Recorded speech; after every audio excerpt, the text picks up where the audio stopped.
Not too far away from the Canadian border in upstate New York, it's Watkins Glen International. They've been racing here for well over 100 years. In the early 50s, they started to build a purpose built racetrack to keep the race cars off the village streets. Ever since then, this racetrack has played host to thousands upon thousands of events. The biggest races in the world have been ran around here. And today we do as they did. RCI back in New York State. Hello, everybody. I'm Jesse Lee, joined by Kevin Boss tonight on commentary with Stewie behind the cameras. Normally, I have to say something like, welcome home, welcome back to my co-coms, welcome home to me. We're back in the States, Kevin. Yes, definitely. There's always some good racing here. A lot can happen. It's a little bit of a tricky track. Can catch out in certain corners. Does have like a flow to it. Yeah, a lot can happen. Going to be some strategy, some good racing, hopefully, compared to what we saw last week at Zoller. But yeah, looking forward to this. For a lot of drivers, it's been back to the books, trying to relearn how to set up these cars in a post 1.9 ACC update world. I would hazard the guess this is likely the first real test for a lot of these drivers and teams around Watkins Glen. Of course, the Eurocentric series doesn't venture too far from that. Here is likely their first real crack at it. This racetrack, completely different than anything in ACC. Yeah, you got the long, just flat-out bit through the S's up until the bus stop chicane. You got the tight and twisty section off the boot, laces, going back towards the start-finish straight. Yeah, as you can see here with Danny Santo in the 33 tier sim racing esports car, this part is just flat out before you have to hit the brakes hard before the bus stop. It has a lot to offer, this track, and yeah, you've got to counter different things. It sure is. It's going to put these tires to the test. Of course, version 1.9.2 changed the tire graining significantly and has lessened it quite a bit. But this is a racetrack for 1 hour on these tires. With all the load you're putting through them, you can still see some pretty severe graining. Who will risk it for the biscuit and go for it? Again, they don't have a notebook to refer back to say this is how hard you can run. They're going to be doing this live in a race that matters. Race number 2 of Night Owl right here for you.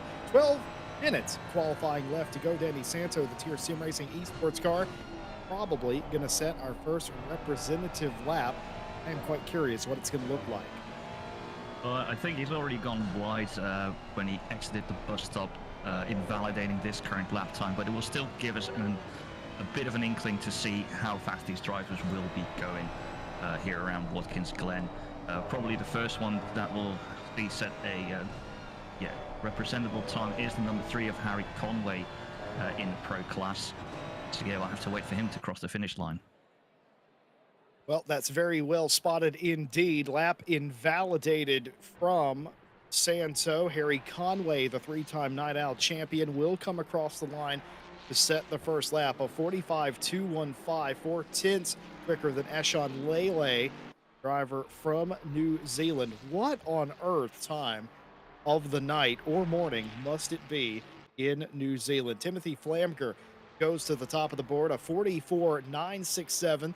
First 44, likely to not be the last. Yeah, especially we can see in the top right, the track is currently still fast.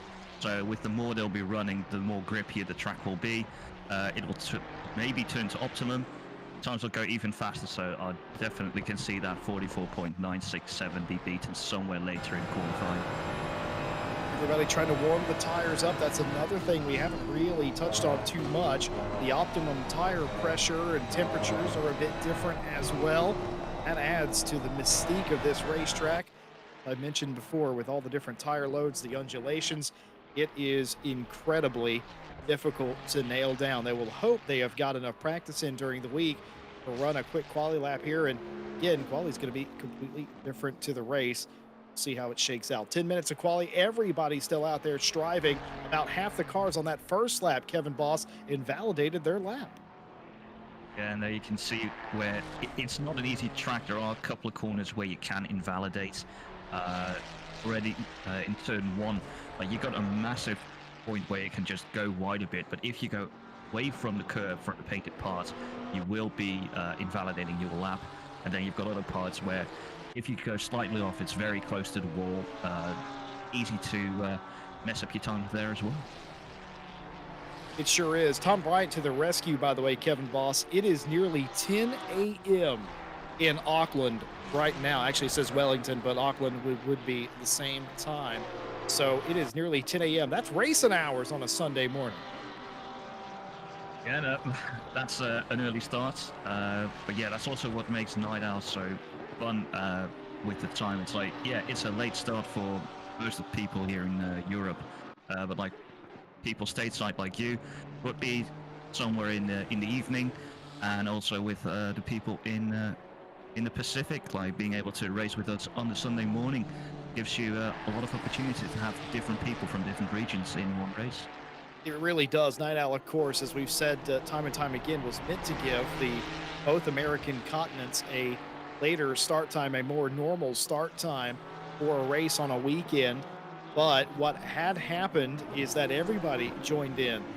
True meaning a night owl came out of that. And, well, I think it's early morning owl for those in the Oceania area that do show up early and in force to these races. Watson quickest so far, a 43.7. We've completely blown past the 44s. 43.7 the quickest, 3/4 of a second. Javier Marquez right behind them. Danny Santo able to get a lap representative on the board in the 44 bracket. Tier Sim Racing esports driver looking to improve upon that. Has some wiggle room and will do just that. 3/10 improvement. A 44.330 puts them into P2. Yeah, and as we've seen, the track has already gone to optimum. We've blasted past the 144s. At this point, the track will only keep on improving, so people will continuously run laps, and we should be getting faster and faster lap times out of all these people. I agree. I'm curious how close it's going to be. This is a place where we typically have really close qualifying. We haven't got that for the top three positions, but I'll note that everyone from behind the top three are very close. Dos Ramos did go quicker that time, inside a second of the leader, but look at that. 1.03, a 1.12, and it goes all the way back. Have to go, what, into the mid-20s before they're more than a second off. I think that's going to continue to migrate up the board. The times are going to get closer. It could be quite interesting on the final lap of quali. Yeah, you'll see, even if you're able to improve by just 1 or 2 tenths, you can see yourself shoot up the table here. Like even with Sean Laley, if he improves by 3 tenths, he'll already find himself there in P14. So now see Manso jump up to P12 to go on board once again with Harry Conway. And this is a race replay to see what happens here with Jordi Bess going through the bus stop, and he just loses it and gets hit by the car behind. He's unable to avoid contact there. So yeah, we saw it yesterday in the Friday sprint, a collision in qualifying, something similar to this. So yeah, it seems to be happening everywhere. Easy to do in the bus stop chicane. Named the bus stop simply because it makes what a bus would do. And such a lovely chicane. There are other names for it, but I refuse to acknowledge any name other than the bus stop chicane. I'm an old man. Boomer yells at cloud, perhaps. Harry Conway, P3, 6/10 off of pole position, but certainly improving, just like you thought everyone was going to be doing, Kevin, as they do continue to bring those times down. The mark to beat, that 43.540. Watson into the pit lane. Be curious if him and Santo both come back out of the pits. They're going to have to get a move on, get at least another lap in, at least be on the racetrack, potentially defend if necessary. Yeah, I'll definitely see them come back out on track. As we see, Santo has already left the pits. Currently still looking at Harry Conway here. Might be a little bit of an improvement here. About a tenth coming out of that last corner. Now on board with Alexander Orlitz in the 587 Ferrari, currently in P17. One of those drivers, if he just improved by a little bit, can jump far up the table for the qualifying results. As he's coming up towards the final corner, on towards the start-finish straight. See what he's doing. He should be about 6 tenths up now, so that he'll jump massively as he crosses the line, see where he gets up to P. That was a 6/10 improvement, and he's gone up massively. That's exactly right, and that's what I was talking about a little bit ago. A little bit, a tenth would have gained him several positions. 6/10 gains him nearly 12 positions up inside the top 10 from absolute middle of the field to definitely inside the top 10 in a top position. Jordan Daly, the Just Gamers 197, sporting that very nicely done livery. I believe Harry Conway painted that car for Jordan Daly. And, well, they're already in P6. A big slide there trying to dig as the boot rejoins the original circuit there. Not going to help the time. They were up on their time previous to that. We'll see if it's still an improvement. Flashing the cars in front, or could potentially be listening and flashing us. Either way, should we be so lucky. Just Gamers coming to the line is an improvement still. It is an improvement, but no movement on the pylon. Got themselves within 1 second and ties them. Javier Marquez for 5th. Oh, yeah, they've done exactly the same time. So still this many cars, and then still to see someone have the exact same time as you is still something spectacular to see, because it's all the way down to the thousandth of a second where we look. So to see the same time is absolutely insane. There's a few racetracks where that's incredibly prevalent. I've seen that happen at Laguna Seca quite a bit. It happens here quite a bit. I've seen that happen at Barcelona several times as well. Barcelona, by the way, the only time I've ever seen 3 people tie for the pole position in RCI competition happened at Barcelona. There have been a couple of different times where they have tied here. 2 cars have tied here, but this is not going to be here. Phil Roberts in Thunderbird 2 goes big style over the entry curb to the bus stop and comes to a rest on the exit. Another car there, maybe a little bit distracted by the smoke and the dirt, goes off themselves in the white Audi. It is very dangerous, that bus stop. Yeah, it is very dangerous. Going a little bit too fast, clip a bit too much off the curb, and you'll be spinning around as we just saw Phil Roberts do. Olivia Geerton just crossed the line, going up to P10th with a 144.7 flat. So that's shot him up the standings there. But about 2 minutes 20 left in qualifying, and there's still quite a few people improving on their times. There sure are. Everybody's probably still going to be pushing Watson unchallenged up at the top. Theorized that maybe him and Santo would get back out on the racetrack if at nothing more than to defend their time. They have done that exactly. Only a couple of cars in the pit lane. They will take no further participation in this quali session. Ferreira in the pit lane and Manso also in the lane. Everybody else still out there digging, trying to make a little bit more lap time. The track has gone optimum. It's 28 degrees, no wind to really speak of, completely cloudy. It should be excellent grippy conditions to maybe pull out a little bit of lap time here. We'll see. Well, Sim Sports, Javier Marquez coming to the line. Is this an improvement? And if so, how much of an improvement? It's a big improvement. A 43.950 joins Watson as the only drivers in the 43s, and he's going to get another crack at it as well. Yeah, and as we've been seeing, the track has been getting faster and faster. People now finding the lines they need to do to get the tyres in optimum position to get the fastest lap they can get. So now we're looking at Dani Santo trying to regain that P2. Currently at about 2/10 faster, but he's still got about half the lap to do as he goes through the toe of the boot. Yeah, still even during the corner went up to 3/10. Now it's back down to 2. You could get anywhere.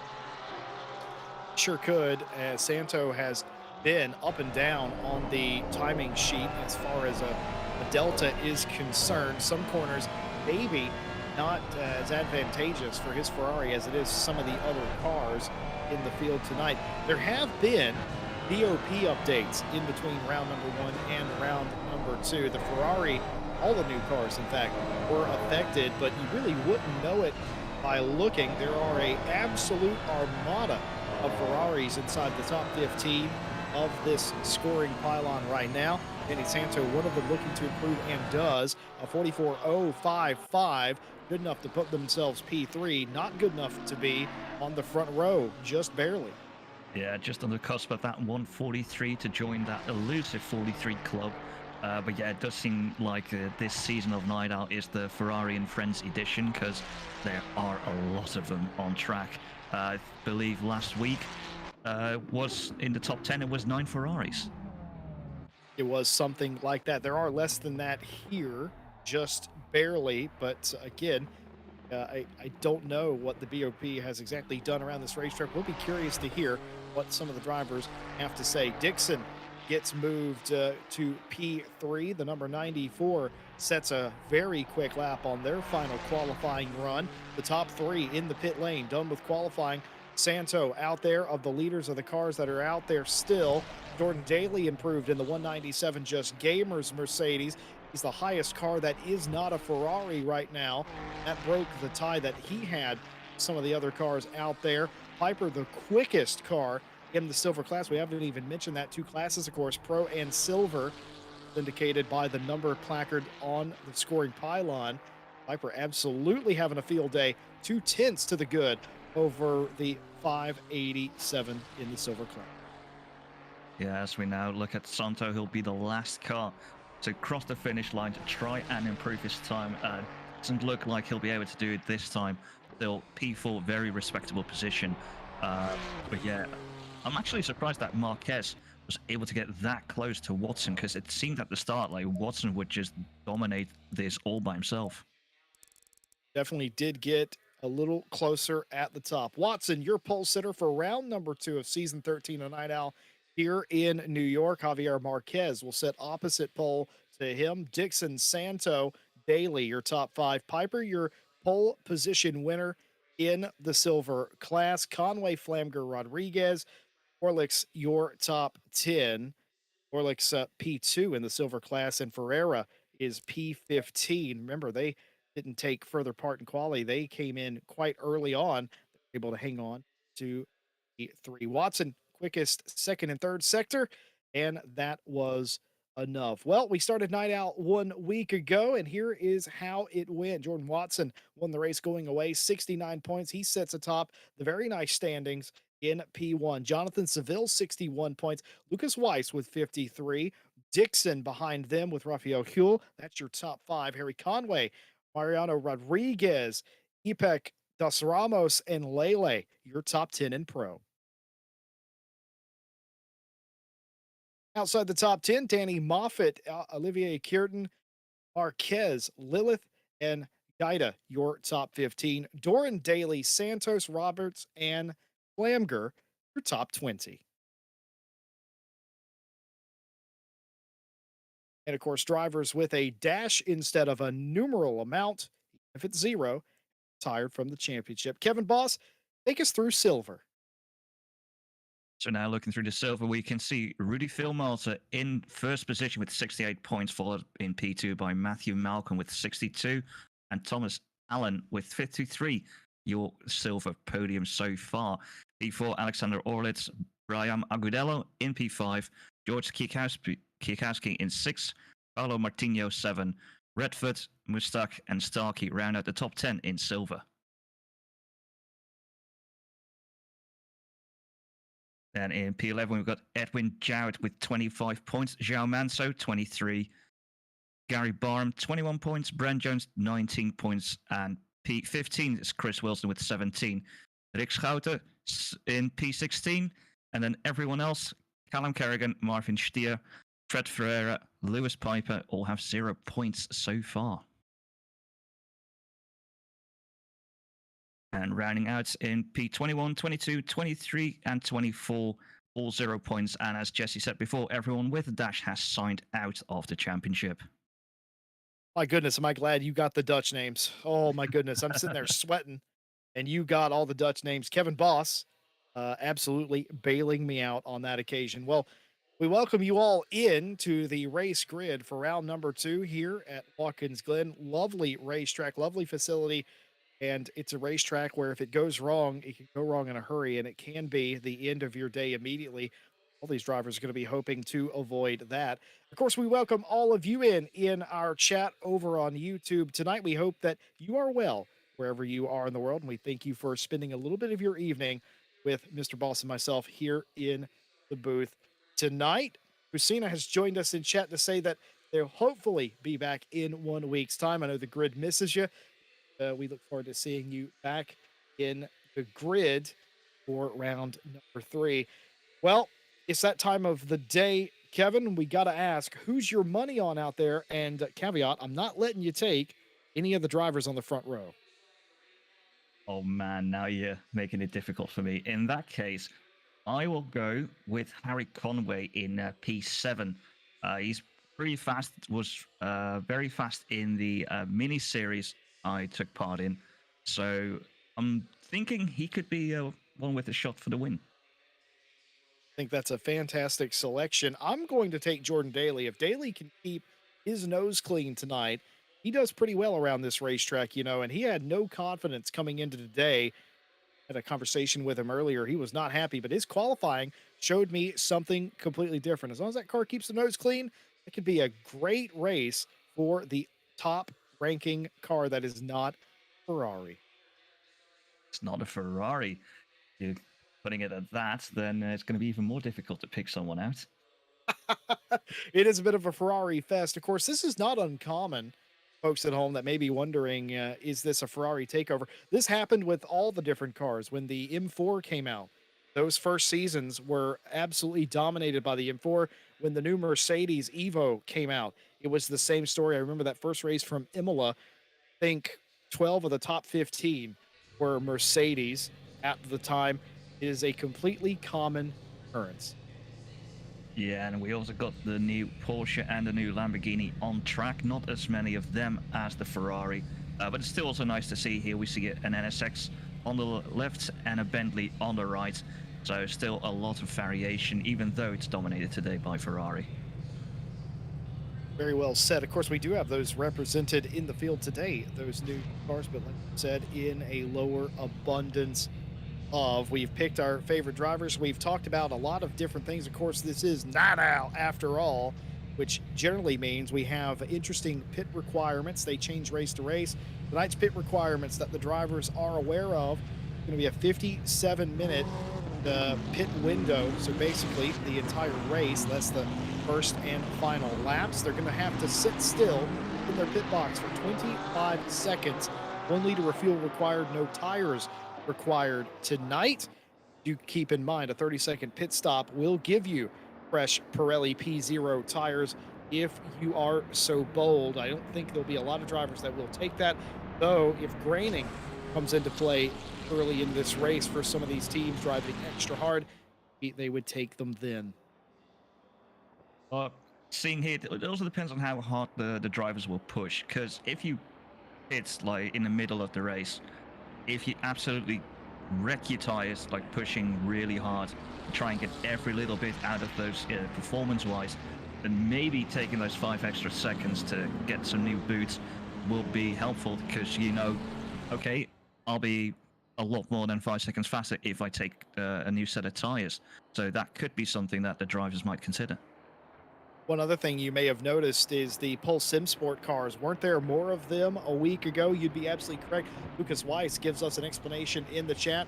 Missing 2 of the Pulse Sim Sport cars tonight, confirming they will be back for round number 3. Good to hear. Love those colors. And I'm sure the team over at Pulse love to see those cars out front, which they have been doing quite regularly here. Just in Night Owl, a lot of RCI competition besides. Lap number 1, Kevin Boss, so important to the race. It's a racetrack that has a immediate 90-degree right hand, an S-curve that you really shouldn't be side-by-side in, and then the infamous bus stop chicane where it all goes down. What's the key? You've raced here. What's the key to survival for lap 1? Yeah, just staying away from other drivers, make sure you don't make any contact, and yeah, just make sure you keep it on track. The moment you dip your tires in the grass here, especially in the curves, on the curves in the boot, touch those, you could spin out. So just keep it on the black stuff and stay out of trouble. Excellently said indeed. I've always found starting at the back here is a double-edged sword, simply because if there is an accident as well, really there's no place to go. The blue walls really confine the racetrack, and it's more just about making really good decisions and hoping everybody else makes good decisions. And Fortunately, there's not a whole lot else you can do. We talked about a couple of the other cars other than Ferrari in the field, but we didn't talk about the Bentley, and we certainly have some of those in chat as well. We see you. We see you repping the Bentley as well. You're going to line up 2 by 2 here as far as the eye can see. 25 plus cars, closer to 30 some for round number 2. What about the weather? It's the same as qualifying. 28 degrees C. It is mostly cloudy. We are not really expecting rain, but based on the current conditions, it could go either way, folks, if we're completely honest. 2 by 2. Kevin Boss, why don't you take us away? We see the cars now lining up side by side, going through the last corner up until the start-finish line. Just a few more seconds we have to wait before the race gets on in earnest. Slowly crawling, waiting for that green flag to be waved. Bit longer to go. I started that a little too early, but doesn't matter. We continue talking. Green light. Go, go, go. And we've got the green light. The Ferraris go first from the Pulse Sim Sport drivers. Looking now, there's already someone into the barrier there. Can't really see who that was. But yeah, that's going to be a massive amount of damage. We'll go 3 wide. And I just heard it was Harry Conway, so that was my pick, and that's already thrown him all the way to the back.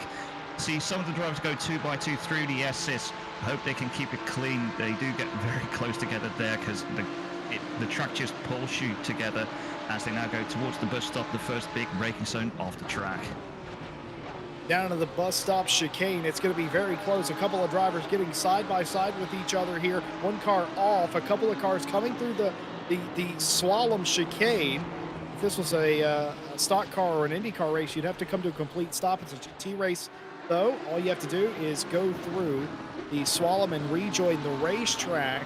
They have done that. A couple of cars off in the background. One car getting spun as they enter the boot hard into the wall. Really everybody tucking into the dirt. I believe that's the 14 car backwards into the wall at the start of the boot. They'll be at the back of the field.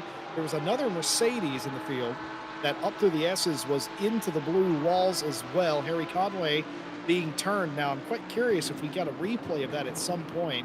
If Conway turned in a car on the outside or maybe just got turned. That was a very Formula One-esque wreck that happened on the front straight before we even got down turn number 1. The top drivers all got away cleanly here.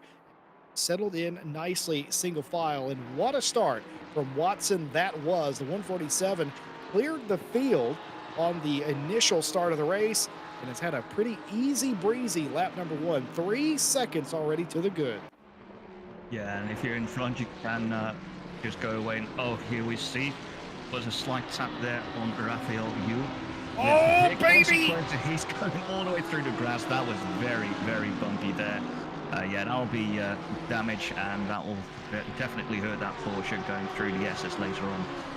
Being corrected now, that was not Harry Conway. It looked like Harry's car, like the Baddest Motors liveried car, that Ferrari, but it was not a Baddest Motors liveried car, as it would turn out. Harry Conway started 7th or thereabouts and is still in that position. Eyes playing tricks on us from the far camera, so we do apologize for that, but Conway was not involved in that accident as far as we know, or wasn't the car that got turned at the very least. And the 14 car in, which is João Manso, who is in a big fight there with Agudelo pretty close together.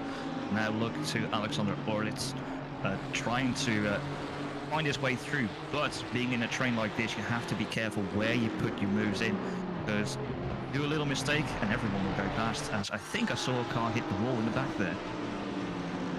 very possibly could. The walls encroach upon you. Some of them you can kind of get away with it. Going wide is never really a good option around any of these corners, despite some of them having quite a lot of runoff room. There is really, in all honesty, one groove around this racetrack that is quite quick. Javier Marquez has been stalking this position, or has been being stalked from this position. Either way, he's continuing to fight it out. Marquez, though, making P2, and that might have been a little team cooperation there. Dixon not fighting him as hard. It's always good to have teammates up near the front. It does tend to make passing a little bit easier. Yeah, definitely. If you're also talking to each other here, we see slight contact there between Fred Ferreira and the other car there. I think that's Callum. Oh, that's a big hit afterwards after he just lost control there. Slap oversteer. Oh, here we go. As another car goes off, that's the 8th of Ashan Lele. Now backwards in the barrier on the grass, and I don't know what's happening there. Well, that's Manso, I'm pretty sure. Manso, the second place silver car, got taken out. They might have been a little upset about that. Yeah, still, but it looked like he released the brakes and continued rolling into Lele, so that's not something we want to see. Of course, this race is post-race stewarded, so we don't have the live stewards.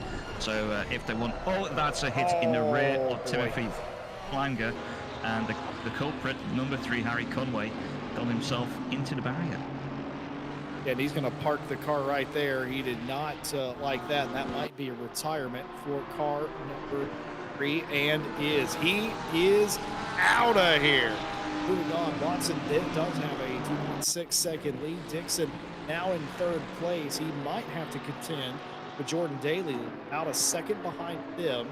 And look at this, more manufacturers inside the top 10 now. Rodriguez in that 85 Audi. You've got Flamger, who you just saw take that a bit scary ride in the Porsche, the 69 Lamborghini. Grim Lilith, by the way, up inside the top 10. Olivia Kierton in there as well. Right on board Raphael Huel from the Dynamic GT Huber Racing team. They're trying to make that pass on the 111.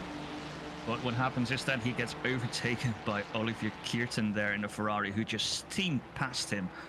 So yeah, that was quite fast. Well, yeah, as we all know, the Porsche does have a bit of trouble at the top end of the high speed. So once you've got a long full throttle area like through the S's, the Porsches usually do get found out at the end.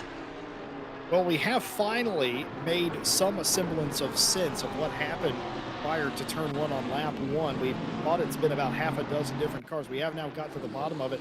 Danny Santo spun off the nose of Jordan Daly, and see if we have a replay of exactly what happens here. This is the 33 of Danny Santo. Jordan Daly peeks out there, and I think maybe Santo was moving, hard to tell from that angle, but a little bit of spin. Not nearly as bad as I thought that was. The car never got back around. Speaking of being turned around, there's a huge log jam here and an absolute shunt. A couple of more of them happening here as well. Pavel Gaida getting involved here late, as that was a scary moment of fuel, and Gaida having issues of their own.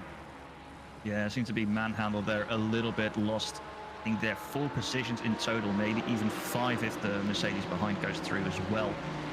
No, that doesn't happen, but yeah, all the contact there for Pavel Gaida. That'll be quite some damage, and yeah, losing 4 positions there, that's painful at this part of the race. Side by side up through the S's, this is a scary proposition. Grim Lilith is just the kind of guy to make this move happen, trying to get by Dos Ramos for 6th place. He hasn't done it, but he's held on. He has the inside lane here, but no, he tucks back in line. He doesn't want to be a part of an accident this early on in the race. Timothy Flanger for Alpha Sim Sport now involved in this fight for what is effectively P6. Dos Ramos holds somehow. Grim Lilith in 7th place, right on the back of that leading Lamborghini. Leading of the Lamborghinis anyway.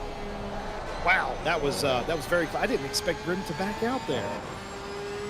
No, but yeah, he is in that Porsche, so at the end of that straight with the S's going into the bus stop, he'll be struggling a little bit with the top speed, but of course he has the added value of being able to go later onto the brakes and still being able to slot in there in front of Timothy Flanger, who is now being attacked on outside there by the 111 Olivier Kierton.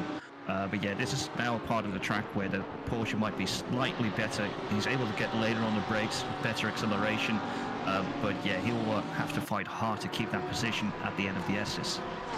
Do bear in mind, I'm happy that Grim pulled out of that. That was a no-win situation, but I did all that fighting to get up there. I would have, a lesser driver such as myself, would have been too big-headed to back out and live to fight another day. Good racing, though, through that section of the racetrack, proving it can be done. Watson, 3.5 seconds up the field from Marquez. We saw this 1 week ago as the Ferrari of Kierton nearly losing it. high centering themselves on that massive curb. They get it back under control. But Raphael Huell in the mix, looking to make this position up, looking to go the long way. That's not going to work in these cars. Getting the draft defensive move from Kierton here, goes back to the traditional line, and a successful defense from Olivier Kierton, keeping Huell behind them. Yeah, he was lucky to not lose that position there to Raphael Huell. And yeah, I said it's just now, like, yeah, that's that top speed of the Porsche not being as high as that of the Ferrari. So even making that little mistake, he's still able to stay ahead there. But this is something nice to see. It's our own Phil Roberts there, getting that Bentley currently up to P12. Well, we know there's some P11. We know there's some Bentley lovers in the chat right now, and they're loving this. Nearly cracking the top 10. This is Thunderbird 2. Anybody who grew up in the UK will actually get that reference, or American television as well. Thunderbird 2, the green and yellow affair, and doing a good job. The animation on this is better than the cartoon. Just slightly better, but we've got newer technology as we now look here at what happens to Mike Redford in the 95. Tries to go there on the inside, goes a bit, well, actually that's the outside, holding it out there. And wow, doing it there on the outside, that's some overtake. Power move, to say the very least. Huell still on the back of Kierton for 9th place. This, of course, slowing both of them down, potentially helping Phil Roberts get closer to a P10 position as well. As Kevin mentioned earlier, no live stewarding. All stewarding will be handled post-race, so we're not expecting any penalties to show up unless they are ACC signed. What I was going to say before that kicked off was Paul Simsport. This happened last time out as well. One of their drivers, Watson, indeed, got out to quite a big lead. Then at the end of the race, some of the others started to close in again. I wonder if today is going to be the same story. We'll have to find out. Nobody coming down the pit lane except Santo, who was the recipient of the first incident of the race. They have completed their mandatory stop. They're running 23rd. I completely lied. Lewis and some others have come in. Most of those cars, by my estimation, have been involved in an accident. Yeah, they'll probably just take the early pit stop, repair the damage, beat a bit of clean air, and yeah, then getting that pit stop out the way, and then hopefully, without having to fight in the pack, be able to get further up in the fields before the rest do their pit stops, and then hopefully can get ahead of everyone else. But yeah, having probably the damage takes extra time to repair that. So yeah, it will be interesting to see where they end up once everyone's done their pits. And I got to tell you, Minnie Simeon is an absolute Phil Roberts fan right now. Got the pom-poms out right now. So you know who else has got the pom-poms out? Olivier Kierton doing everything, going off the racetrack, defending heavily, trying to keep them behind. And by the way, Kierton and Huell are not losing time to this man, Timothy Flamker from Alpha Simsport. Flamker's just in front of them, and Kierton's fighting so hard to keep Huell behind him because, of course, Kierton is catching Flamker. Yes, and they'll all get closer together. You get the typical three-man train where the one in the middle is under attack and always trying to attack. Very annoying position because the same as when you're in a big train, you make one little mistake, get the guy behind you, maybe have a look in, and you immediately lose that position. John Eraser joining us from chat, which is a rare sight, not in the race, but in the chat. John, this is a weird position you put me in. Used to calling your name on the racetrack, not on the chat screen.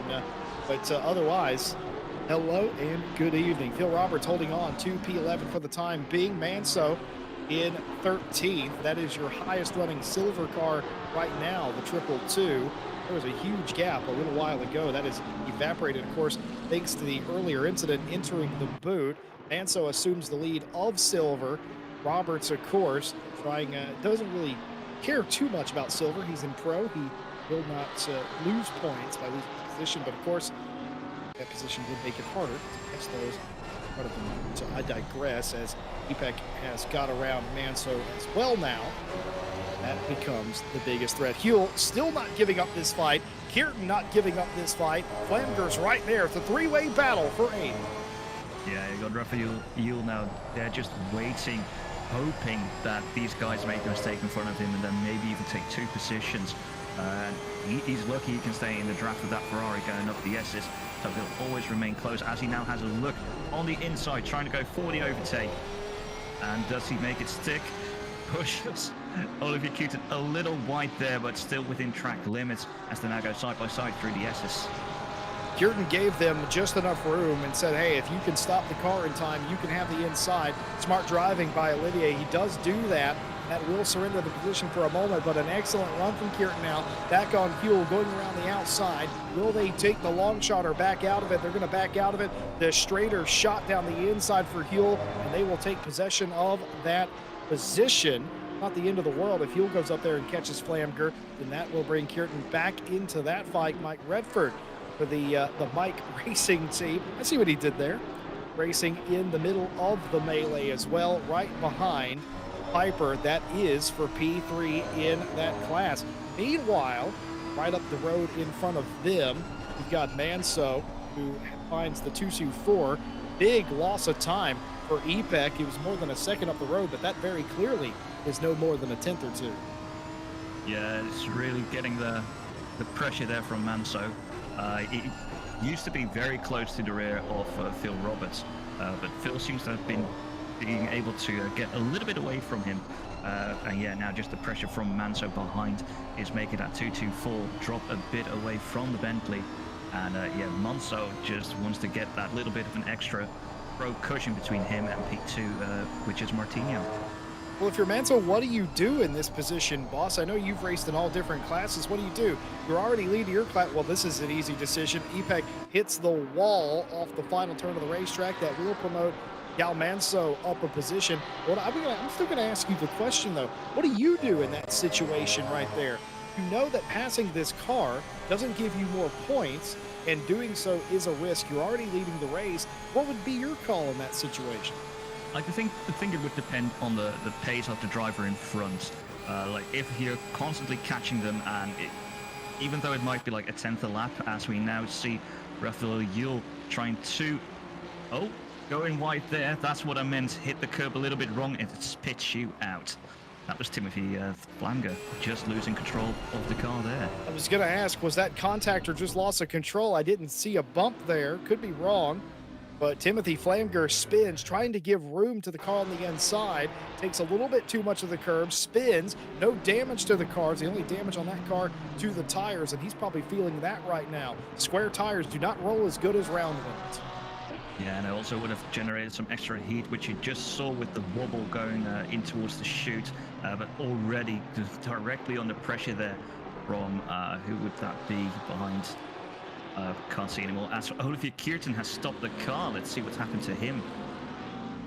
A little bit of a wiggle, a little bit into the wall there again as the tires start to give up grip here in this section of the race, and they have stopped the 111. That will promote the Bentley of Phil Roberts inside the top 10. He's up to P8 right now. Thunderbird 2 is go. Yeah, and he was able to get past Raphael Huell somewhere. So, yeah, he's overtaking quite a few people because of their misfortunes. But, yeah, that's good for Phil Roberts. And that Bentley is a big boy. So, in some parts of the track, it's going to be very easy for him to defend. Well. Top 10 spot for a Bentley here in America. Would you've ever dreamed of it? Raphael Huell continuing their march up through the top 10. Up into 9th place, looking to pass Phil Roberts. Again, this is a position that does count. Roberts goes super defensive down to the inside, picks up all the marbles in the clag, but this might be a successful defense into the bus stop chicane, and is. The line does not flatter him. Looking down to the inside for Huell. Can't do it through the carousel. Has to back off. Too much of an acute angle right there. And has no momentum as they enter the boot. Roberts outlasts him just there. Yeah, just being able to stay ahead of Huell there, though he is under a lot of pressure there, so maybe Huell will try and take another line through the bus stop next lap, and yeah, hope it all goes cleanly. But yeah, I will now try and answer your question from before, whether I would overtake a higher class or not. I think it would really depend on how fast the driver ahead of me is. Like if it's the same pace, you might as well. Ooh, that was very close on the inside there. But yeah, if they're just slightly slower, I might just try and go for the overtake because it means you're being slowed down all the time. But yeah, if you know, like it's the same pace, I would just not even try and do an attacking move. You know, just lift and coast, preserve tires, preserve fuel, and you can use a bit more later on in the race. Excellently said. Proper spicy racing going on here. Raphael Huell not amused by the defensive driving of Phil Roberts.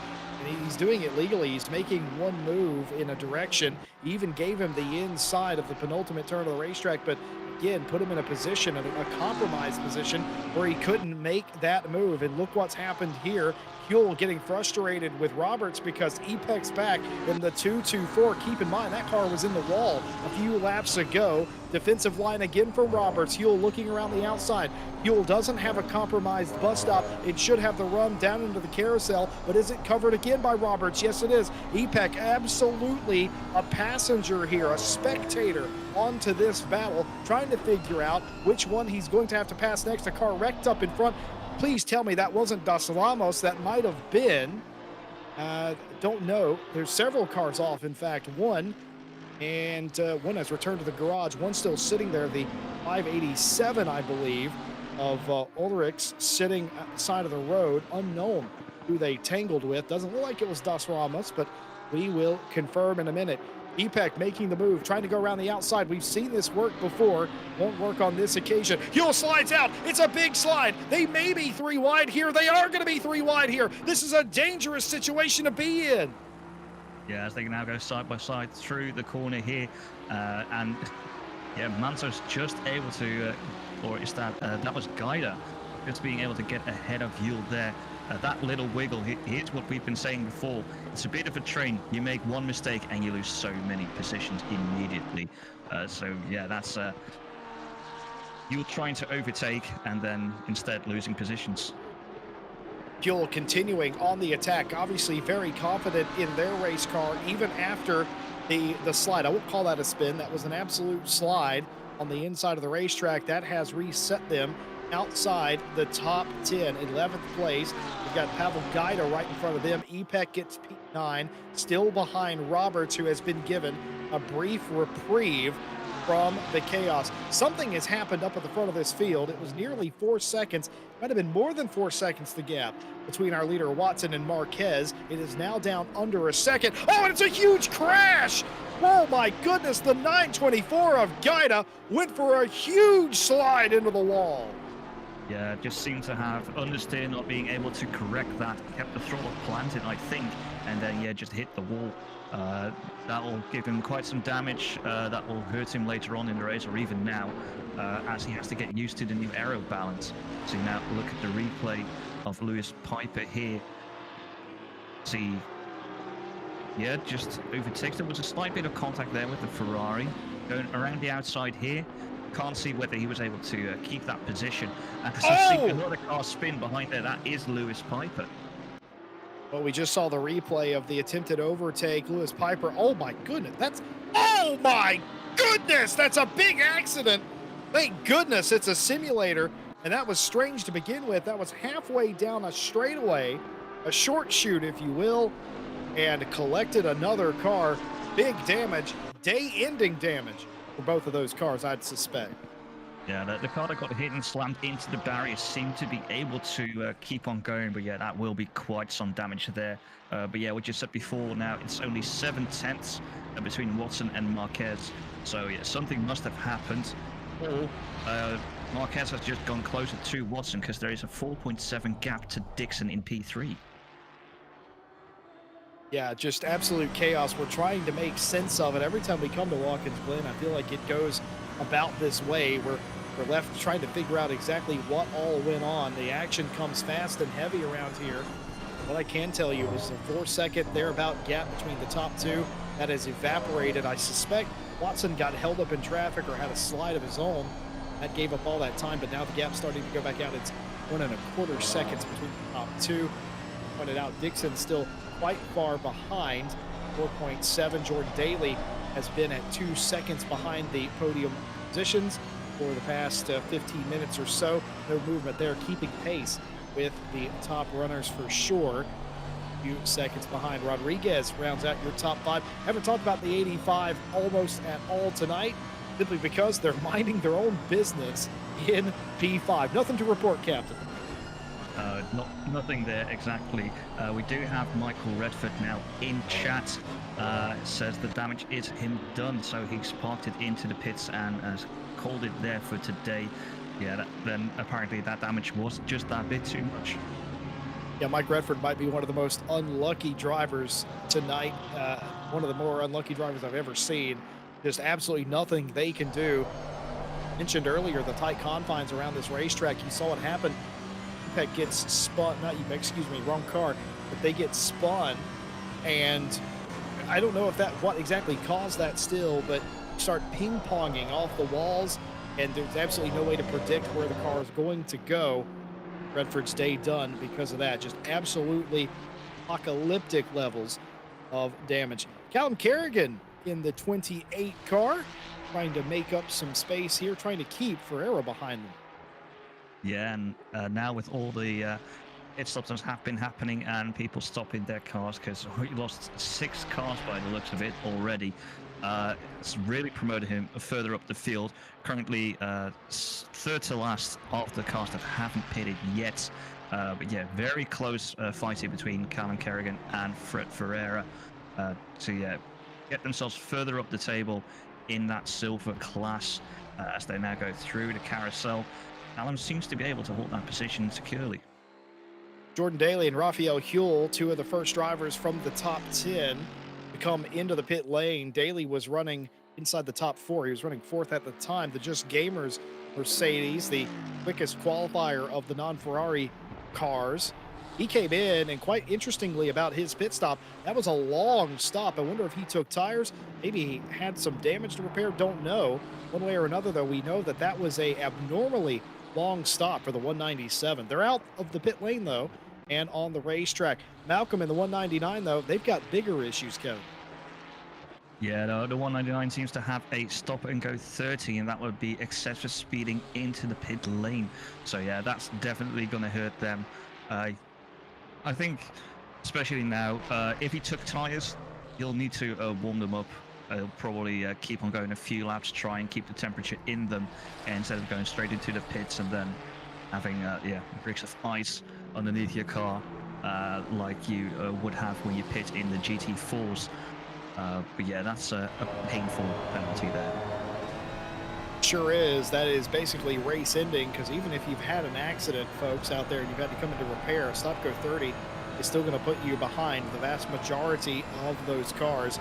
Just absolutely excruciating, especially a car that just moments ago was competing for potentially a podium spot in the silver class. Speaking of silver, Enzo continues to lead Gaida, and Martino has joined in P3 in that class now. A fight between some of those cars. Allen now P3 in that class, Martino P2, of them spaced a little bit apart. Got Ferreira 4th and Kerrigan the top 5, the silver class. Have we had a moment to catch our breath as the 169 is driven off the racetrack? That's Bram. That is a huge crash into the carousel, and yep, just too much curb exiting the bus stop chicane, and you end up backwards into the carousel. Yeah, and that's what we've seen a few times now. You take just that little bit too much of those curbs, they spit you out, you spin around, and in this instance, instead of like what's happened to Timothy Flanger earlier on, where it was just a spin, here he hit the barrier. So yeah, that's damage, and gonna have to see whether they call it a day there or continue driving. Well, the pit stop conversation has kicked off in chat. Everybody chiming in on whether they would or wouldn't take tires. Do bear in mind the random pit requirement for tonight's race. You must take 1 liter of fuel and be stationary in your box for 25 seconds. What you do with the extra 24 seconds is completely up to you. A 30-second stop, basically adding 5 seconds to your mandatory time, gets you a fresh set of tires, and that has sparked the conversation in our chat of why wouldn't you in this situation? Why wouldn't you take tires think that's a very valid response. I was under the impression that nobody probably would, but they're experiencing grading. If they're experiencing time loss out there, I think at some point, just defensively, you have to consider taking tires. Yeah, that's what I said before. Like, if you think like, if you take a new fresh set of tires, that you'll be at least 5 tenths faster than what you're already doing, then in 10 laps time you'll have gained those 5 seconds back. And especially if you've had a slide or like we see here with Phil Roberts, just dipping it into the grass, that's not great for the tires in this new update. Yeah, and then you can just correct the pressures to be just that little bit better for you. So then, yeah, why not change indeed? Pretty sure Phil Roberts was configuring a pit stop or something. So anything like that, looking down at the HUD distracts you a little bit, and you sort of drove off into the dirt just a little bit. You try to get those final preparations in. Of course, you're not required. That was exactly what it was, probably, but you're not required to follow the pit lane line all the way in this series either. Some of you at home will have spotted that everyone's cutting the pit line. That is okay in this series. They do not have to be inside the yellow line in Night Owl. They do have to be inside the yellow line on exit, though. Yeah, on exit, yeah, don't swerve over on towards where the curbs are, because you'll have drivers who are still not on an outlap shooting up there. So yeah, that would otherwise be very close to a collision if people were to do that. But yeah, looking now at the timesheet, we've only got 22 cars left, which means we've lost 7 drivers already. It's quite the damage there. Yeah, it's a lot of attrition, and two, I think a lot of that is because if you make one mistake here, you're never going to make it back. The lap pace around here is so torrid that you just don't make up a lot of time. If you're embroiled in a battle, yeah, you can make up time. We saw Raphael Huel climb their way well inside the top 10. You can absolutely do that. But if you lose the back of the field and you get put yourself 30 seconds behind, you're likely never going to catch up. Several teams waving the white flag. Well, SimSport not waving the white flag as the majority of their drivers have come down pit lane. No dramas there. Watson out in front of Marquez, out in front of Dixon as they came in. Gal Manso in the 222 Lamborghini leading the field right now. They have Ferreira and Kerrigan. Those are the only 3 drivers of note that have not pitted yet. They happen to be the top 3 in the silver class.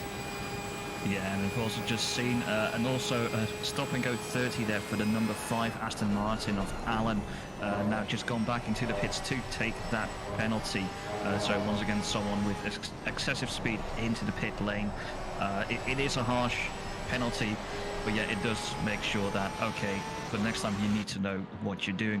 As Raphael tries to go around the outside in towards the boot. Just doesn't have the pace to do it there. But yeah, he's all over the back of Pavel Gaida there. Well, I've been trying to talk about some of our lovely people all race long. We just haven't had a time to do it. But, the only thing more amazing than this race we're watching currently is, of course, our fantastic partner, AK Esports. They help us with things like our servers and help provide these races that we love and enjoy watching and bringing to you. We couldn't do it without them, of course. And more information on how AK Esports can help you set up and run your series, go to akesports.it to find out more. Well, we're still looking here from the back of Pavel Gaida's 924. Raphael just looking to find a place where he can pass the car in front, but yeah, in the Project D 924. But yeah, still, he's in the Porsche, though we've seen now that actually that Porsche on a straight line in a draft, quite the competitor instead of when they're in fresh air. Certainly is. Some cars, of course, one of the hardest things to explain to people when they race ACC is every car's dynamics is different. They look different, obviously, but they all handle very differently. Their aero properties are completely different. Some wash out behind another car, some are strong. Some obviously have better brakes and better braking ability. It's not just based on where their engine is or how much power they have. It's literally based on what the actual cars do. So every car, very different.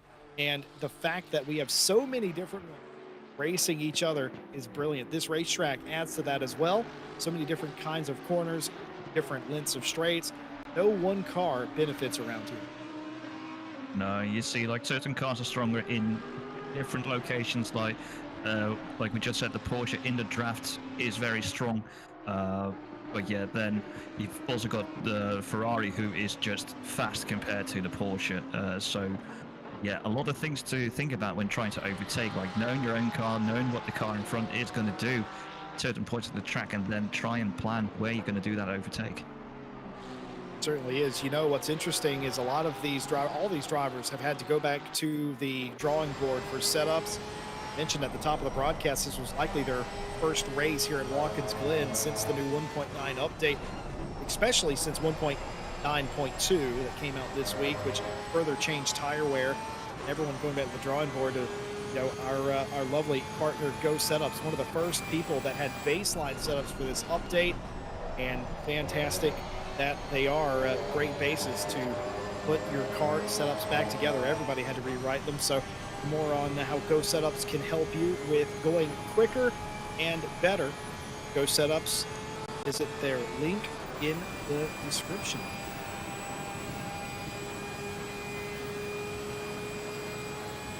Well, we continue the race after the halfway point. Nearly every driver and team deciding to come in around the halfway point. Some slightly earlier than others. Some teams certainly have taken tires, I would imagine, and others almost certainly have not. As the dust settles, Watson leads Marquez, and Dixon is your podium. Daly in fourth place, 6.3 seconds behind that group. I'd be curious if Daly did take tires, how much it's worth to him, and I guarantee there's about 21 other drivers who are also going to be putting stock in if Jordan Daly can gain some of that time back. They'll put that in the memory bank for a later race. Raphael Huell, one of the drivers we've been focusing on for the majority of the race. He's trying to get by Pavel Gaida for what appears to be a second or third time. He's going to try and do it the long way, going around the outside. He's given room by Gaida on the inside, but I don't think it's going to work. Oh, Gaida with a touch there. That's going to send Huell off. He somehow maintains and gets back onto the racetrack. A very scary moment. Another contact for Raphael Huell, another contact which he survives. Yeah, as we now look to Phil Roberts, also continuously trying to upgrade his position here, as we now see the spun car of Thomas Allen there. See what happened. Oh, yeah, he lost it over the curb, couldn't stop the car, and then, yeah, slammed it into the barrier. That's going to be a lot of damage there for Mr. Allen. Sure is, and that's as easy as it is to ruin the race. Phil Roberts, who we've been seeing race up inside the top 10, he's got a spot back there, passes the silver leader Manso, takes P9 in class, and he's going for a slide. It's a huge slide. He locks it down and stops the car. He's got cars coming. He's going to have to be careful. He finds himself a spot. Hopefully everybody sees him, and they do, and he gets back out onto the racetrack. A clean pass, but just a little bit too much speed, a little bit too much curb, and the car goes sideways off the racetrack, and he loses several positions. That promotes EPEC, I'm pretty sure. No, excuse me. That promotes Gaida and Huell, I've just realized, up into those positions, and now has knocked Thunderbird 2 back outside the top 10. Yeah, it's a shame, though. It was also a little bit of a deja vu, because I think we also saw Phil Roberts do that in qualifying.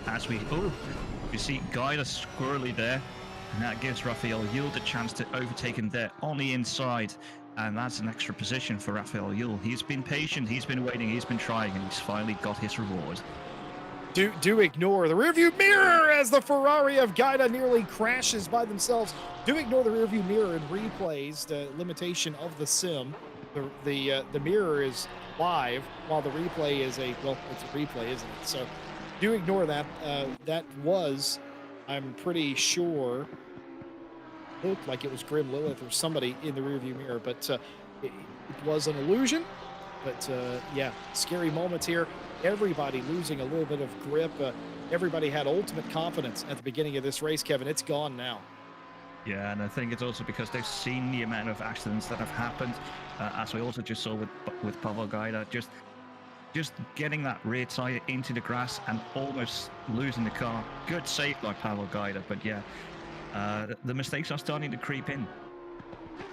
Certainly is. And well, we still have 20 minutes to go, partner, of this race. It's only going to get worse for those that definitely didn't take tires. This is going to be an even worse situation, especially if you make mistakes, if you lock up the tires like we saw in the Bentley a moment ago.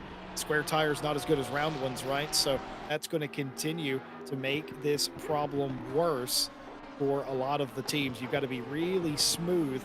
And I think the overarching change with the 1.9 update was you have to take care of the car more, you have to be smoother, and you have to sort of not so much babysit, but you have to be aware that you cannot be on the ragged edge for the entire race. Yeah, I've noticed this when I've been driving around, also with our own John Dalton. You really needed to not push the tires too much in the first like 2-3 laps. If you did that, the tires would drop off massively after half an hour, and you lose seconds a lap compared to what you had at the start. If you were a bit more careful with the tires at the start, like you'd gain so much time on everyone else later on who just already destroyed their tires. So yeah, it's a real big emphasis on trying to save those tires and get the best out of them. Well, if you don't want to fall off massively in your racing endeavors, you can go to driver61.com. They've got driver coaching, one-on-one and full-on driving classes and schools for you to make you a better race car driver. More information on how Driver 61 can get you up to speed and keep your tires from turning into squares. Driver 61. But now looking to the front from Paolo Martino's car, I think that is the Bentley of Phil Roberts, who has also now lost the position there to Danny Santo in the 33. So Phil Roberts seems to be dropping back, and he's not just taking all the curb, he's also taking quite a bit of grass there. So if he needs to continue doing that, he'll drop further and further down the order. Kenny Simeon in chat's wondering why there's only one Aston on the track. Don't know. It's just what they chose to pick. Keep in mind, the drivers only knew the first track prior to the season starting. The weird quirks of Night. They're only told they know what the pre-qualifying track is, which they can assume based on RCI's track record that will not appear in the championship. And they know what round number 1 is. They don't know the other rounds of the series. Could be a lot of people taking the newer cars. Some people that would have taken Astons probably took a Ferrari or a newer car to at least test it out. Night Owl is a fantastic series to try some stuff. You've got a great mix of skill level here, and it's just an excellent test bed. I know a lot of drivers use this series as a testing ground. Well, you can see it with a lot of people, as we see here, are trying the Ferrari, and also where people go back to older cars like the Bentley or the NSX and see how it handles with the new patch, with the new updates. I think also like the Mercedes got like a sort of 1.5 update where they tweaked it a little bit to resemble the car more as it is in real life now. So yeah, a lot of things to test out. Tom Bryant correcting me, by the way. I misspoke. I didn't even realize I had said that, but the pre-qualifying track, the track where they qualify to be put in their different skill classes. Everybody has a skill class, of course. That usually is the first track of the season. I misspoke there. I think I said that it's not included. What I meant to say was it is usually the first track. Not always, though. I've seen it be different, but Tom Bryant is correct. The first track as well, which again somewhat explains the amount of Ferraris that we see. Yeah, everyone just testing out the new car, and yet everyone had to do it at Zolder. So especially going over the chicanes at Zolder, you can really test like how the new suspension physics work in the new patch. Because yeah, you can in that first chicane you can hit the curves hard and try and see how the car reacts. And then yeah, if you want to test out the new cars, then yeah, might as well do it here at Night Owl. Minnie Simeon's cracking me up in chat. Says that they're learning so much. The windscreen's supposed to be out the front of the car. There is folk racing where you race the car backwards, though, as well. I think, Kevin, you know a thing or two about that as well. It's quite interesting, racing the cars backwards, but that does happen. But usually, yes, the windscreen is supposed to look out of it forward. I have a particular issue with that. I end up looking at headlights instead of taillights myself. It's a bit of a condition I have. Phil Roberts almost had a condition into turn one, but just about saves it. The Ferrari in front of Danny Santo goes off the racetrack. Free position for Phil Roberts there. He will retake 12. Yeah, why do you have to say that, Jesse Lee, when you usually see the headlights instead of tail lights when we're just about to do that 4-hour at Silverstone together? Listen, I won't do that. It's your car. I'm not going to wreck your car. I only wreck my cars. Okay, then we're good. We're good. I would never do that to the wheelie slow team. I wouldn't do that to your car. I know that I've bent my own up a few times. It's car looks too good. Too nice of a paint job on that thing. Aw. Yeah, it seems to died down mostly. We Don't still have say a couple that. of cars. I'm trying to make something happen here. We do have a couple cars still together, like from Phil Roberts back to Danny Santo and Martinho. That's still a little bit of a train. Otherwise, it seems like the field has stretched out quite a bit. Well, we were wondering maybe if Daly took tires and would that be a benefit. I don't know if he did or he didn't, but either way, the gap pretty steady. It was at 6.3, it's 6.5 now. So for the last 5 laps, no major time loss or gain for that car. The podium positions look pretty set. As you say, they have fanned out quite a bit. There will likely be, according to my timing, a squabble for a top 10 spot here at the end of the race. And so leads handily in the silver class, the only silver car inside the top 10. Martino, by the way, right on the back of Danny Santo for 13th. We saw Santo a couple laps ago go wide in this very turn. I think he's got it under control here, but the Speed.exe 108 car trying to make up a spot here, get closer, some pressure on the 222. Yeah, and he also seems to have his rain light on for some reason, so might be psych out tactics there. or fiddling a bit too much with the electronics. Like, ooh, what's this button do? It's a new car. The buttons do different things. The interior of that car very different to the 488 that they would have been used to. And a huge move there over the curbs, just about saved it. Stayed on the banking of the carousel. You get over that white line, folks. It's hard to see on the camera, but there is a lot of banking in that carousel. And if you get over that white line, it flattens out. It actually is anti-camber at that point. It can become a big problem. It sucks you into the wall. So luckily able to keep it on the banked part of the racetrack. Huel back inside the top 10, digging for more, going around the silver leader Manso, but not really putting up too much of a fight. Doesn't need to fight, already leading his class. Yeah, I think for Manso, it's just recognizing, yeah, Huel is a pro driver. He is faster. Maybe he can use Huel's speed to even get further away from Martinho, who's currently in P14 at the back of Danny Santo. So, yeah, Manso knows he's quite safe for now, and now just use the pace of Huel to get further up the field and put more pressure on Martinho to try and get past Santo. Absolutely true. And I'll tell you something, that if that 222 goes on to win this race, which I suspect they will do, give credit to them. They were put in some really tight spots early on into this race. We were questioning, well, what would we do in that situation? They have driven a very, very nice race to get this win here today. They'll go to bed tonight feeling quite good about what they've been able to accomplish, considering what has happened to a large part. Yeah, a lot of crashes, a lot of spins, some accidents as well, drivers coming together. So, yeah, then being able to... oh, is he going to try and... No, he's decided to stay behind Danny Santo there, trying to play it a bit safer than go for possibly a dodgy overtake. But yeah, then still surviving all the carnage that happened before, leading silver, and quite securely there as well, as we see some flashing of the lights off Paolo Martinho, and try and tell Danny Santo, please get out of my way, I am faster. Well, 11 and a half minutes left of the race, and I didn't get set up to make my next shill. Kevin Boss, you had no idea I was hoping you would say it's exciting, and I was going to say something to the effect of, you know what else is exciting? DigitalMotorsports.com, your one-stop shop for everything sim racing. All the top brands, all the top hardware, and on top of that, a bespoke sim rig builder. Build your own sim rig the way you want it from the ground up over at digitalmotorsport.com. Sorry, Jesse Lee. I should have. You didn't do recognized it, anything wrong. I just anticipated the conversation going a different place. But and I look, took it somewhere else. I got it in there smoothly. Nobody noticed.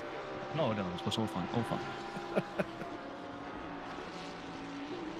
yeah, it doesn't look like Danny Santo is going to let Martino through easily, even with the flashing of the lights, them not being in the same class. You think like, okay, maybe let him through because you don't really lose a position. Like I just said with Manso, try and use the speed of the car that you let past to get further up the field. But it doesn't seem like Danny Santo is interested in tactics like that. Well, he's definitely not. And Paolo Martino has been very cordial with him, in my opinion. Martino, just trying to make the pass. He eventually does. He gets let through there, but after a lap of a little bit of a frustration, head scratching, why wouldn't you just let me through? You don't lose anything, like you said. But never the mind. Paolo Martino through, finally gets that position, and now is one position closer to the leader. And that's important, folks, because if something major were to happen to your silver leader, that puts Paolo in a better position to take advantage of that. Yeah, and then, like we've seen it, just if Manso were to take a bit too much of the curves in the best of chicane, spin out, stand still for a little bit, Martino is right there to take that lead. So, yeah, anything could happen there. And all you can do is push forward, keep the pressure on, and hope for the best. Certainly so. And by the way, Minnie Simeon saying sponsorships supposed to be noticed. Partnerships here are supposed to be noticed, just like I've noticed all the fantastic hardware at Fanatec.com, the leader in direct drive sim racing hardware and pedals. Fanatec.com, fantastic hardware over there. A lot of the drivers in tonight's race, obviously using quality Fanatec hardware. They've got some new stuff in stock, actually, somewhat recently. This time I was over there, so go and browse. If it has been a while for you, look at some of the new stuff, new bundles potentially have. Fanatec.com. If you visit our link in the description, it tells them that we sent you. We know that some of you do, and we appreciate you doing so. See, they didn't notice that one. No, I didn't notice it at all. But have a look at Grim Lilith there in the 115. See what happens here. Nothing, not a lot. It's actually the 85 who has a bit of a wiggle. Just about saves the car. Doesn't even go onto the grass, but that's an easy pass there for Grim Lilith. Well, my favorite passes are ones that you make for me. I've always said that about racing, and anytime I don't actually have to fight you, I'll take it, and that was certainly one of those for Grim. Yeah. Just to come back also to your Fanatec thing, it's like I didn't even know they had new stuff up there. Yeah, they've got some of the new bundles, obviously, with some of the new sims that have come out, and there's some new stuff. I saw one recently that said it was back in stock as well, and that was actually a month or so ago now. But again, I always check Fanatec.com occasionally, radically throughout a month, because their stock, obviously in-demand products, and they frequently restock. And if you're part of the newsletter, they tell you when they're about to restock ahead of time. And trust me, a lot of times you need that because it sells out quick, because again, top of the line. It's quite good equipment. I myself have got a complete Fanatec set, so I'm quite happy with the products. But yeah, we just saw Timothy Flamger being overtaken by Ferreira. So yeah, it doesn't really lose out anything there except for position on track. But yeah, as it's two different classes, it doesn't hurt too much for Timothy Flamger, who has had the most fortuitous race. Both these cars, Ferreira got into one earlier, and Flamger now as well. And like you said, at this point in the race, 6 minutes or so to go, you know who you're racing against, you know what's left in the tank, and you just cannot waste your time, put yourself in danger by fighting battles that do not help you at all. And smart driving there by Flamger, letting that go, potentially still damage on that car. Maybe the tires have gone off just a little bit. Miles Dixon, Pulse Sim Sport 94. We haven't talked much about the third place driver today. That's because they've kept it quite quiet, though admittedly they have caught Javier Marquez in second place. Huge gap between first and second. That typically tells me something has happened to the 49 to close in this gap. Dixon right there, though, living in the mirror P2, his own teammate. Yeah, I think it's when the top three exited the pits, there was about 5 seconds between P1, between P2 and P3, now down to 1.7. So yeah, Dixon has been closing in on Marquez, but also Daly's been getting closer to Dixon. So this might be a very exciting battle if Daly's going to be able to get into this fight for the last 2 laps or so. Tell you what, the worst thing you can do with Jordan Daly is allow him to see you whenever he's exiting a corner. He can see you on the straight. It's like a bloodhound at that point. Or a shark that way, blood in the water. And you never know. It's 3.5. Now it's 3.3 seconds now, the gap, and it's continuing to go down. 5 minutes, it's not a long time. But if these two slow each other up even a little bit, it could be game on in the final moments. Remember what Kevin and I told you earlier. This is not like a normal racetrack where you go side by side. It's not really a big deal. This track is so quick, and there's really only one line through the corner. You get stuck side by side, you start slowing each other up. It takes half a lap. Several seconds are gone. Yeah, and then slowing each other down now would be very detrimental with Daly being that close, though. He did lose a little bit there, so he might have had a not so good exit from one of the corners. But on the other hand, I don't think P2 and P3 will be fighting each other as their teammates, going for a Paul Sim Sports 1, 2, 3. So I don't think they'll be trying to make it difficult for each other. Absolutely not. I mean, they've shown time and time again, they come here with a plan, they execute their plan, they do a fantastic job of that. Again, 3 cars tonight, missing 2. That reported on that they'll be back for round number 3 in 1 week's time. We'd like you to join us for round number 3 of RCI's Night Owl Season 13. Be back with you next Saturday night. Don't forget, before we end tonight, like, subscribe, hit the bell, don't miss a single race. Of course, we'll be back with you tomorrow for the 4th round of the RCI Esports 6-hour challenge. And my goodness, it's been a big weekend for esports racing, all up and down the calendar, and the final cherry on top, the 6-hour RCI race as well. You're not going to want to miss that. Don't forget to like and subscribe. I will have you know, I just saw a yellow dot on the track, and that was the 94 of Miles Dixon, who now finds himself just in front of Abel Dos Ramos' 69 Lamborghini. So, yeah, here we see in the replay, he was just to get out of the grass, and I think he messed up. Where is this? The exit of the chicane, where we've seen a lot of drivers have trouble, and that's quite some damage he has to that car. Miles Dixon having an incident inside the final 5 minutes of the race that eliminates the Pulse SimSport sweep of the podium. That promotes Jordan Daly up to P3. Miles Dixon will be not happy with how that has all played out. The car looks decent enough to get to the flag, hopefully keeping Dos Ramos behind them. But even if not, I don't suspect they'll fall outside top 5. Still a 1-2 for Pulse Sim Sport. And yeah, just an unfortunate moment there. Maybe Dixon trying to make something happen in these final couple of laps. Yeah, just trying to get closer to his teammate. Maybe they'll be left passed into P2, thinking that maybe their teammate can defend better if Daly comes knocking round. But yeah, with that mistake, everything is done and dusted in that regard. Daly promoted to the podium, and yeah, Full SimSport cannot have their 1, 2, 3. And Miles Dixon still needs to watch out here for Dos Ramos. Well, John in chat pointed out something quite a long time ago, and I was afraid to say it because you know how commentators' curse works. Nobody's got a drive-through for track limits here today, and that is a bit surprising. Oh, definitely. And I'm seeing the leader now going through the penultimate corner. Pit window has just been closed, and we're about to enter our final lap of the race. So if anyone is going to get a drive-through, they've only got one more lap to do it. We certainly do. Oh, big move here.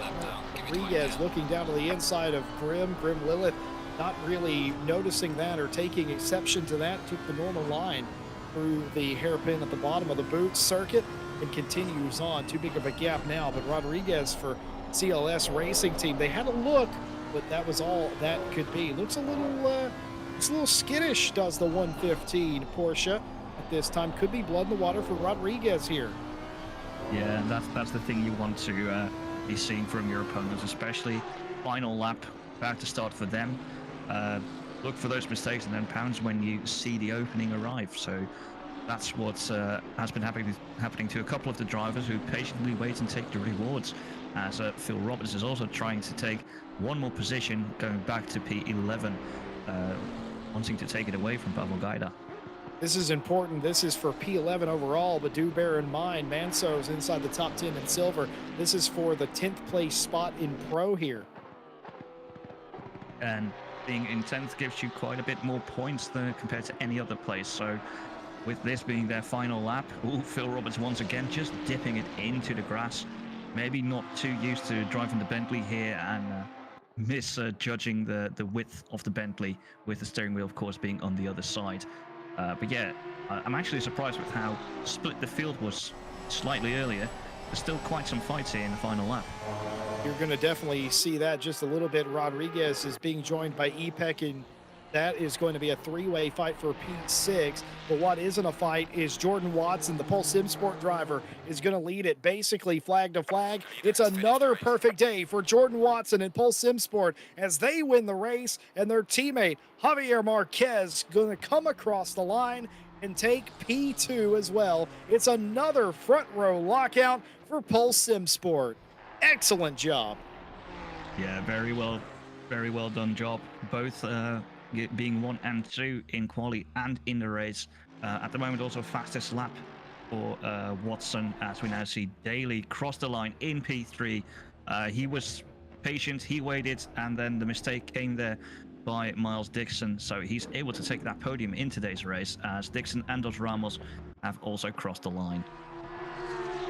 Yes, indeed. An interesting podium to say the least, as saw the top 5 come across the line. Looks like Grimm is just about going to outrun Rodriguez and EPEC, who do come across. Rafael Huel is going to end their day inside the top 10. I probably wouldn't have called that about halfway into this race, but give credit to Huel. Manso wins it in the silver class in the triple two, managed the race absolutely perfectly. Guido will beat out Roberts for the final spot inside the top 10 of pro. Martino will get P2 in the silver class, and Ferreira, who has yet to finish, there he is across the line, 67, takes third in the silver class. That was a very spirited race, Kevin Boss. A lot of single car accidents was the theme. Yeah, and especially they all seem to be happening at the bus stop. People just being a bit too greedy with the curbs. Maybe not too used to how the curbs there handle with the new suspension model that we have here in V1.9.